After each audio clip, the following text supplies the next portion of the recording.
এটা আমার কথা নয়, কিন্তু পরিবহন মন্ত্রীর তরফ থেকে কিন্তু দেওয়া হয়েছে 10 টনের বেশি ভারী গাড়ি চলাচল নিষিদ্ধ। আরও একবার ক্যামেরা পার্সনকে বলবো, এটা আমার কথা নয়, কিন্তু পরিবহন দপ্তর থেকে লাগানো হয়েছে। কিন্তু কেন এর দায়িত্বটা নেবে কে? লোকাল আপনি এই যে কেমন রাস্তাঘাট বাজে করে যেতাম কোনো গ্রাইজি করে রাস্তার হাল নাই কি ভ্যান চালাচ্ছি, গাড়ি খালি এদিক করেই যাচ্ছে। এইদিকে দিদি লক্ষ্যই করছে না গাড়ি। হ্যাঁ, বৃষ্টি হলে যাওয়া যাবে না, স্লিপে কতগুলো পড়ে যাচ্ছে। দিদি আসে না, নেতারা কি করছে? নেতারা যা করছে তাদের ট্যাগ ভর্তি করছে, আবার কি করছে? আচ্ছা, যাই হোক, এই আপনার নাম? আমার নাম জয়নাল খাঁ, বারাসাত মসজিদতলা বাড়ি। আরো একবার দেখাতে বলবো, এই জায়গায় বর্তমানে বেশি গাড়ি কিন্তু চলবে না। কেন আজকে এই ব্যবস্থা? যে তার দায়িত্ব নেবে, লোকাল পঞ্চায়েত সদস্য নেবে, লোকাল নেতারা নেবে। কিন্তু কেন দিচ্ছেন না আপনারা? জনগণকে কি ভেবেছে? জনগণকে কি ভেবেছেন কি?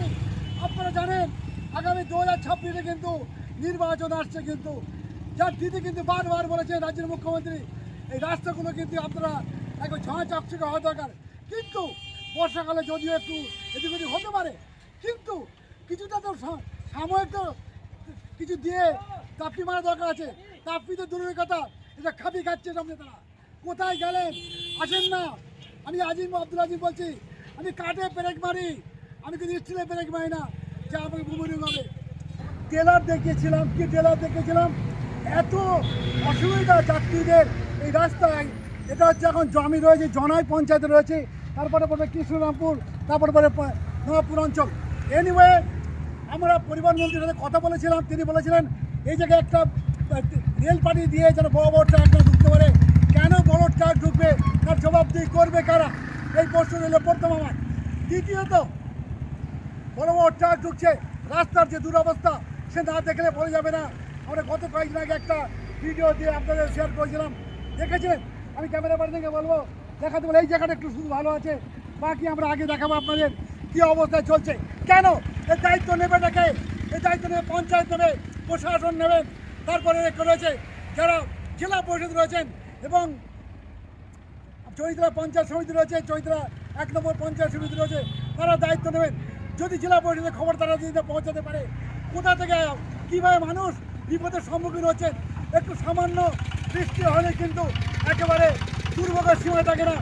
সূত্র বলছে টোটোগুলো যে যাচ্ছে মাঝে মাঝে, কিন্তু তাদের যেভাবে দুর্ভোগের মধ্যে পড়তে হয়, যে কোনো মুহূর্তে একটা ঘটনা ঘটতে পারে। আবার দেখছেন এখন সবার খবর, আমার খবর, জনগণের সাথে কথা বলবো। আছে এই রাজু ভাই, চলো, আপনি কোন রোডে গাড়ি চালান? কেমন যখন বৃষ্টি হয় কেমন লাগে আপনাকে? এত মানে রাস্তা খারাপ, যাওয়াই যায় না। ওই রাস্তায় যেতে বহুত অসুবিধা হয়। আমরা টোটো চালাই, আমাদের গাড়ি কত খারাপ হয়ে গেছে, ভেঙে পড়ে গেছে। আমরা সেইগুলোকে আবার ফের উদ্ধার করে আবার ফের ওই রাস্তায় যাচ্ছি। আমরা প্যাসেঞ্জারকে সেবা দিচ্ছি, কিন্তু রাস্তা যদি এরকম খারাপ হয় আমরা গাড়িটা কিভাবে চালাবো? রাস্তার জন্য আমরা গাড়ি যেতে চাই না। আপনি কোথায় প্রতিবাদ করেছেন? আমরা কাকে করব? আমরা কোথায় করব?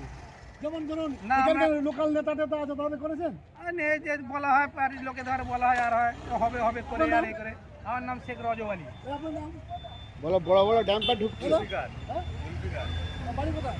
বাড়ি এখানেই লোকালে। তো কেমন রাস্তার অবস্থা কি? ওখান থেকে অলরেডি আমি বারবার বলে দিচ্ছি, একেবারে ভয় নাই, সত্য কথা সামনে বলবো। এখান থেকে কিন্তু শুরু হয়েছে, এই রাস্তা চলে গেছে সোজা নবাবপুর হাওয়াখানা পর্যন্ত, তারপরে বাইপাস হয়ে গেছে বিভিন্ন জায়গায়। আপনার নাম? আমার নাম জুলু মল্লিক। মল্লিক সাহেব, আপনি তো টোটো চালান? না, আমি লোকাল ছেলে, বাইক নিয়ে ঘোরাফেরা। আচ্ছা, হ্যাঁ, সরি, আপনি বাইক চালান। হ্যাঁ। তো অসুবিধা হয় না? অসুবিধে মানে খুবই অসুবিধে। একটা কোনো রকম যেটা পেশেন্টকে নিয়ে কোনো জায়গায় যাওয়া হয়, কিছু হয়, পেশেন্ট অলরেডি এইখানেই মারা যাবে। মানে রাস্তাঘাটের যা অবস্থা, যা কিছু বলার নাই। আপনি নিজে সার্ভে করে দেখুন, রাস্তাঘাট প্রচুরই খারাপ। মানে যখন তখন বিপদ ঘটতে পারে। অবশ্যই প্রতিবাদ করবো। প্রতিবাদ করবো, এখানেই বসে প্রতিবাদ করবো। আবার কি করবো? কোথায় করছেন আপনি? তবে হয়ে গেছে এতদিন? না, হয়নি এখনো, সব একতা হচ্ছে ভেতর হয়ে কত অপরাধ করতেই হবে। কোন পঞ্চায়েত? আমাদের জনাই পঞ্চায়েত। আচ্ছা, আমি দেখাতে পারবো সহজে ক্যামেরাম্যানকে আজকে তৃণমূল কংগ্রেসের কার্যালয় রয়েছে, সেখানে কিন্তু নেতারা নিশ্চয়ই আসেন মাঝে মধ্যে, যারা পঞ্চায়েত সদস্য তারা আসেন, তাহলে তাদের কাছে দায়িত্ব কি পড়ছে না? একেবারে দায়িত্ব কি পড়ছে না যে এই রাস্তার যে বেহাল অবস্থা, কেন সাধারণ মানুষ দুর্ভোগ করবে? আমরা কাজে ব্রেক মারি কিন্তু পিছনে ব্রেক মারি না। আমি শেখ আব্দুল আজিজ, 35 বছর সংবাদ জগতে আছি। কোনো কমিউনিটির মানুষ 71 বছর বয়সে এখনো সাংবাদিকতা করে যায় না। আমি দেখাতে বলবো সব এই জায়গাটা একটু ভালো আছে, কিন্তু কথা হচ্ছে কি জানেন, যেভাবে চলছে চলতে দেওয়া যাবে না।